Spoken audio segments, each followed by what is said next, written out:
রেখে বেরিয়ে এসো। এখনো ভালো ভালো বুঝি বেরিয়ে আয়, তাহলে কিন্তু দরজা ভেঙে ফেলবো। হ্যাঁ হ্যাঁ ভেঙে ফেলবো। ভাঙ না, মজা লাগছে নাকি? চেষ্টা তো বুঝিয়ে করছি, বাইরে পাচ্ছি নাকি? বেশি লাগাতে দরজা, তার লেগে তো যা পড়তেছি। যদি ভয়ে ভয়ে বেড়াই, ভয় খেলিলে তোর বোন খেলি পালাই তো না। ঈশ্বর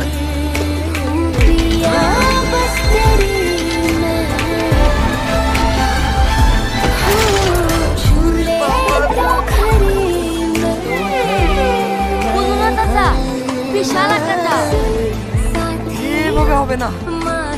ভালো চাইছ দরজা খোল, না হলে ঘরে আগুন লাগিয়ে দেবো। এ বিশু, জায়গার দিয়ে পেট্রোল লাই। আমার কিন্তু ভীষণ ভয় লাগছে। আমার